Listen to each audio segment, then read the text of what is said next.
Shri Arun Jaitley to move a motion for consideration of the Code of Civil Procedure Amendment Bill 2000. Sir, I beg to move that the Code of Civil Procedure Amendment Bill 2002 be taken up for consideration before this Honourable House and be approved by the Honourable House. Sir, originally the Civil Procedure Amendment Bill 1997 was introduced in this Honourable House, on basis of which the bill was approved in the year 1999. But before the amendments could be given, could be notified, as on the date when they came into force, there was a protest by some sections of the bar all over the country, and the then Law Minister, my distinguished predecessor, Mr. Jethmalani, had made a statement in this Honourable House that the law will not be notified. There was also a request from various sections of the House that some provisions of it may perhaps require a reconsideration. It was stated at that time that discussions would be held with the bar, and thereafter, if any amendments are necessitated, the same would be introduced before the Honourable House. Sir, thereafter, I had a series of meetings with representatives of the bar, representatives of the Bar Council of India and the other bar associations, with the Law Commission, and after a series of meetings that we had, some amendments to the bill which was approved by this Honourable House in the year 1999 were introduced by me. These amendments have been referred to the Standing Committee, and the Standing Committee, after approving a large number of them, had suggested some alterations with regard to some of them. I'll just elaborate as to which we have been able to accept. If I may just give the nutshell of what the impact of the proposed amendments as introduced by me in the year 2000, which are also amendments either to the Principal Civil Procedure Code or amendments to the proposal which was approved in the year 1999, and on basis of the recommendations of the Standing Committee, what changes that we have introduced. Sir, these are broadly in the following category. In the first instance, we have now introduced a provision which was not there in the original CPC or in the 99 amendment, which states that a court, while regulating its hearing, will be entitled to fix and allocate the time required for oral hearing, that is for oral arguments, and may also give an opportunity to the parties to supplement the rest of their submissions in writing. The second aspect, this is intended really to cut down delays, because as we see the entire problem of judicial reforms in India, one of the principal criticism which is addressed against us is that our procedures are awfully slow.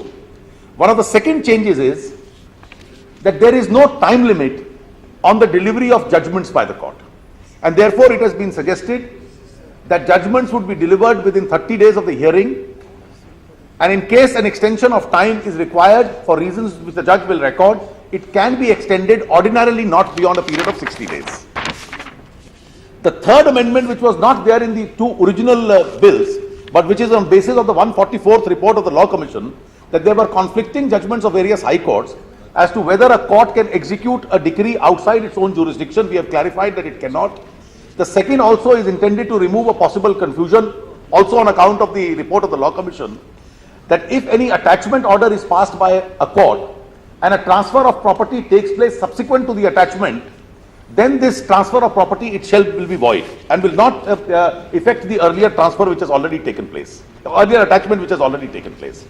Sir, one of the criticisms which was addressed against the 1999 amendment was that there are certain categories of orders passed by the single judge of the High Court against which no right of appeal is given, and the right of appeal which was there originally had been taken away, particularly orders passed under Article 226, 227. That right we are restoring. That is, at least against every judicial order which is passed, at least one right of appeal would be there to correct an error into which the single judge could have fallen into. But where a single judge exercises an appellate jurisdiction, against that the second right of appeal before a division bench is not provided. Sir, there is also a considerable amount of delay which is noticed in case of service of summons. The 99 amendment made one very progressive change, that it allowed various other methodologies of service other than the traditional method through process fee and court processes, etc., and by registered post. They also allowed various electronic transmissions of service of summons. But now we have found that in addition to the postal services, there are parallel courier services which are running across the country, and in some cases service of summons itself takes a very long time, And we have therefore said that every court, whether it's the High Court or a district judge, will have a panel of approved courier service agencies, which will also be entitled to serve, and their experience of the system has been that they have been quite expeditious in the process of serving. So there was 2 points of criticism which were addressed against the 99 bill. One was that there was a fixed time of 30 days which was given for filing a response to a case. The bar associations had expressed an opinion that if you have a fixed time with no provision in any exigency for extension of that time, then there could be a hardship caused in certain cases, particularly to poorer sections of the society. People may have to arrange for money to pay their lawyer's fee. People in rural areas may actually require to travel to the district headquarters in order to engage lawyers, collect all documents, collect all facts. There may be cases where a person may be unwell, and therefore for him to file it in 30 days under all circumstances may not be possible. And if he does not file it under 30 days, adverse consequences would be attracted because the judge is powerless if he does not file his reply within 30 days. So we have now said that ordinarily it has to be filed within 30 days, but a discretion has been given to a judge to extend this period further by 60 days, not more than 60 days, for special reasons if he has to record in writing. So the ordinary period of reply will remain 30 days with some power of extension which a judge may himself have. Similarly, sir, the power of amendment of a pleading, which was taken away by the 99 amendment, also attracted a lot of comment, particularly because in some cases new factors may arise. The law may change. Subsequent facts may arise in a given case, which it may be necessary in the interest of justice to bring it to the notice of the court. An adverse hardship would be caused if those facts can't be brought to the court, and therefore some limited right of amendment. The standing committee has considered it. We had in fact limited the right in our original 2000 amendment, but subsequent to the recommendation of the standing committee, which we have accepted, the right of amendment to a large extent has been restored in the language in which it is mentioned in the official amendment to this bill which we have introduced. So there was one area which was not in the original enactment in 99, which we have now introduced. The longest duration which is taken in the life of a case is in the recording of evidence itself. And when evidence is recorded before courts, recording of evidence, our experience is that where high courts have an original jurisdiction, recording of evidence itself takes time. Time to the extent that when the case is fixed for recording of evidence, normally the first date given is after a few years. And therefore it's a long drawn out process. We have now suggested in the 2000 amendment which we had introduced that a court should have this discretion in delegating the power to record evidence in his discretion if a judge feels, also to a commissioner. If a judge feels that he has to record him himself on the facts of the case, then the judge could record it himself on the facts of a particular case.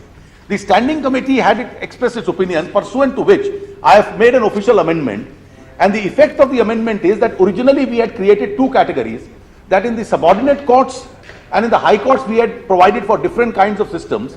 Now with the official amendment, it's a common system which is available in both, and we have said that the examination in chief will be on affidavit, which was also provided in the 99 amendment.